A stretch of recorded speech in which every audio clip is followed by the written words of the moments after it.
you've been up in Braga. What is this? Tell us about how this works. And you've been sort of 1-to-1 or sort of 1-to-2, helping people on location.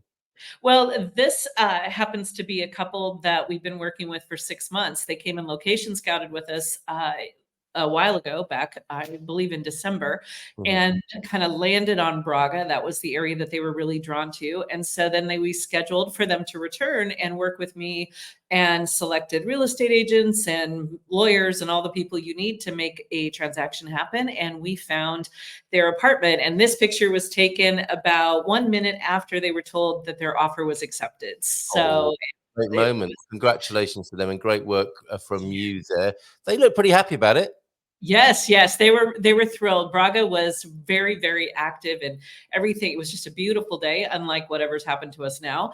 But it was just a wonderful experience for all of us, because when it all comes together and options are available, and then they walk in. I mean, they were in the place for less than 60 seconds, and I could tell they wanted. I'm like, shh. Be quiet. Don't say anything yet. Let's just walk through the place.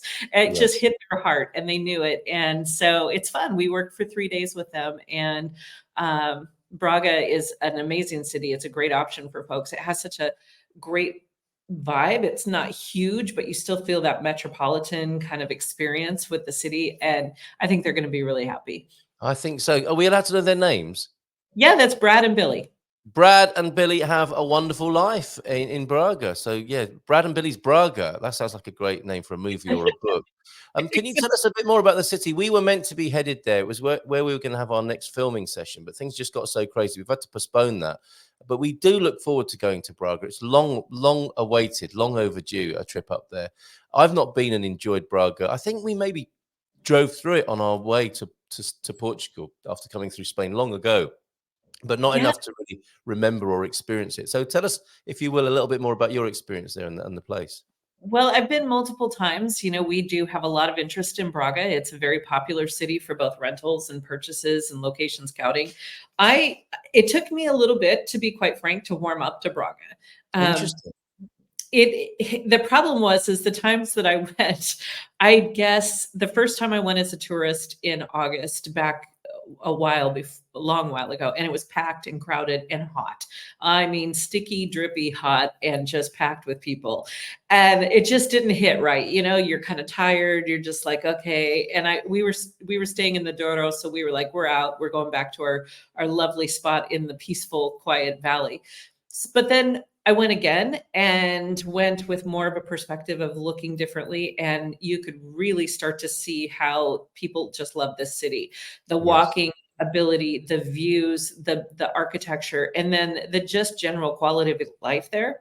And as I've brought clients there, and as I've had a chance to work with my local folks and everything, it has come alive to me. And I think the biggest thing about Braga that I love is the fact that it has it's almost like a Parisian vibe. It just has this different, it's a little different feel.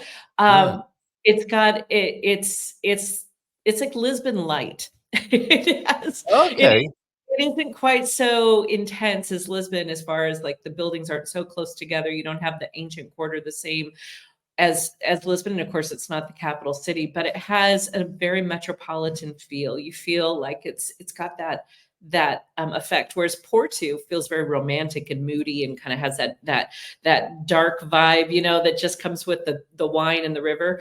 Braga feels cosmopolitan, so it has a really interesting feel.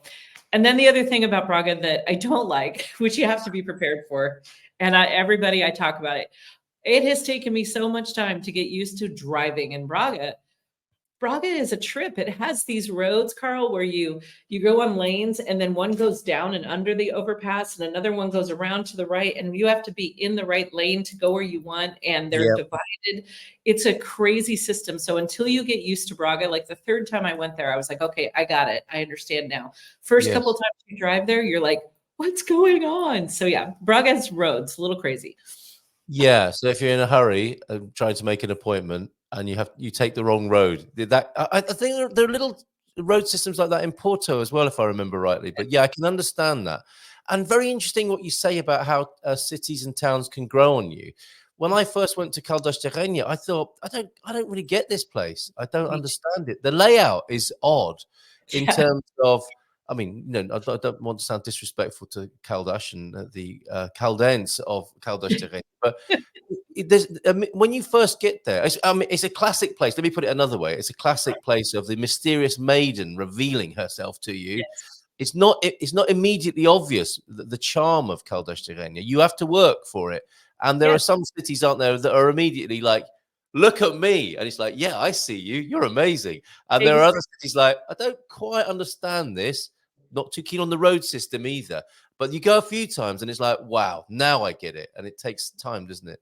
It's the time of year you go to. Like this time, it's spring, everything is blooming, the green, the gardens, everything was just alive, and you could feel how light and carefree and happy the people were because it's still not tourist season in the heaviest sense. The restaurants were mellow, you could talk with people. And I know that when you get closer to that, late July, all of August, and some of September, everything just is packed. I mean, you can't walk down the pedestrian road. It's a totally different feel. So Right. if you have gone to any city, in my opinion, if you've gone in like peak season and you didn't really get it, but you thought you wanted to, I'd go Yeah. back in the off season for sure. That's such a good idea. You give it a second chance. Yeah. I'm so glad I did with Caldash because I couldn't really get it at first. And I think, yeah, the other thing that can put you off a place, I suppose, is if you go and do bureaucracy there and it doesn't go very well, Yeah, and that's you're definitely, yeah. that's right, your muscle memory of the place. I don't like that place, but there's so much more to any Portuguese city than its bureaucracy. So second chances are definitely worth experiencing, and third and fourth chances, of course, and even the place that I thought I didn't like, which I won't name and shame, but I mean, I took an actual dislike to a place on the outskirts of Lisbon, and even going back there and spending time there, I thought actually it's okay, it's not too bad after all. In fact, there are the charming bits I didn't get to see first time, and so beware of that effect here in Portugal. However, I mean, if you do want to cross things off the list, because that's the other part of this, we are sport for choice, aren't we? So maybe it's quite a good idea to say, okay, no, not there, not there, not there, and even then, you've still got 40 or 50 places you want to visit on your list in Portugal. Well, it was, Braga is one of those places too where you really have to think about the weather because it does get really hot in the summer and you get that Okay. humidity heat, and then it Yes. can be very different in the winter. You're going to get more extreme seasons.